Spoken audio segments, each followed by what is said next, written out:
Bismillahirrahmanirrahim. Assalamualaikum warahmatullahi wabarakatuh. Di sini kami dari kelompok 7 yang terdiri dari Ilham Nur, Muhammad Rifki Mawidan, Muhammad Mulyadin, dan Muhammad Zulkifli. Di sini kami membahas mengenai reliabilitas tes dalam evaluasi pembelajaran. Baik, langsung saja masuk ke pembahasan. Yang pertama yaitu pengertian reliabilitas. Kata reliabilitas dalam bahasa Indonesia diambil dari kata reliability. Dalam bahasa Inggris berasal dari kata reliable yang artinya dapat dipercaya.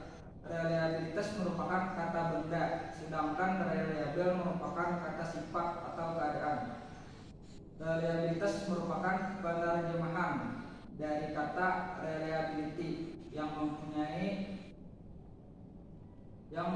asal kata rely dan ability. Reliabilitas dikenal dengan beberapa nama lain seperti keterpercayaan, keterandalan, keajagan, konsistensi, kestabilan, dan sebagainya. Reliabilitas atau keterandalan evaluasi berhubungan dengan masalah kepercayaan, yaitu tingkat kepercayaan bahwa suatu evaluasi mampu memberikan hasil yang tepat.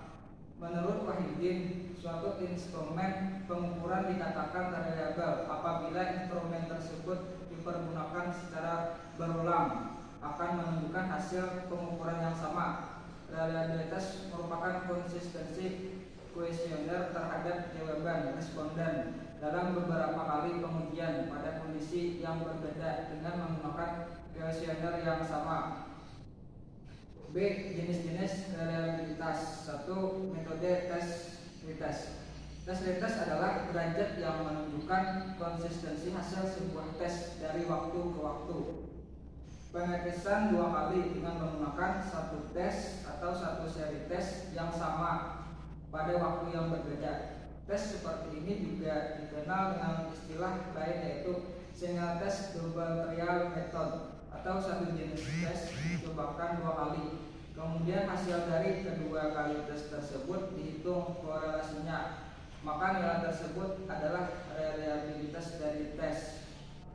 Yang kedua, metode tes linear equivalent. Tes paralel atau tes equivalent adalah dua buah tes yang mempunyai kesamaan tujuan, tingkat kesukaran, dan susunan, tetapi butir-butir soalnya berbeda.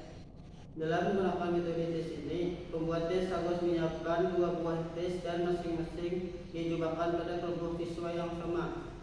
Misalnya, 2 buah tes paralel, tes matematika seri A dan tes seri B, kemudian diisikan pada kelompok siswa yang sama. Kemudian hasilnya dikorelasikan. Jika koefisiennya tinggi, maka tes tersebut sudah reliable. Kelemahan metode ini adalah akan menyulitkan guru karena harus memberi 2 seri tes. Yang ketiga, metode belah 2 atau metode tes tunggal. Metode ini diciptakan oleh para ahli untuk menjawab kekurangan metode sebelumnya, yaitu tes ulang dan tes paralel. Metode ini juga dinamakan tes tunggal bila dari kepraktisannya lebih praktis daripada 2 metode sebelumnya, yaitu 1. Metode ini hanya menjadikan satu tes untuk sekali tes kepada sekelompok subjek. Yang kedua, membagi tes tersebut menjadi 2 bagian yang sama. Yang ketiga, mengkorelasikan skor kedua belahan ini untuk mengestimasi reliabilitas tes. C. Faktor-faktor yang mempengaruhi reliabilitas. Yang pertama, karakteristik umum permanen peserta didik, yaitu kemampuan yang dimiliki peserta didik dalam menghadapi tes, kemampuan umum dan teknik yang digunakan ketika mengambil tes, kemampuan umum untuk memahami petunjuk tes. Kemudian karakteristik khusus permanen peserta didik, yaitu kemampuan peserta didik yang berkaitan dengan atribut yang diukur dalam sebuah tes, pengetahuan dan kemampuan khusus yang berkaitan dengan soal, kejagaan respon peserta didik terhadap pilihan jawaban. Kemudian karakteristik umum yang temporer seperti kelelahan, kesehatan, motivasi, gangguan emosi, kemampuan umum dan teknik yang digunakan ketika mengambil tes, pemahaman mekanisme tes, faktor panas, cahaya, ventilasi, dan lain sebagainya.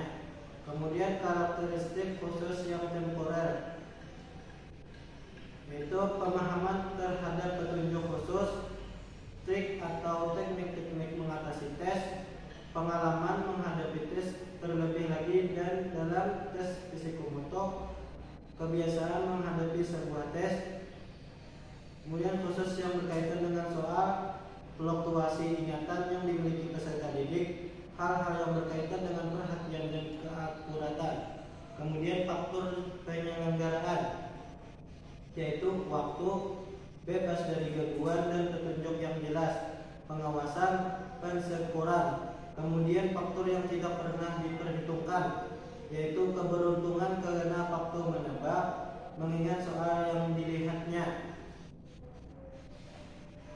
Baik, sekian penjelasan dari kami. Salah hilaf mohon maaf. Wassalamualaikum warahmatullahi wabarakatuh.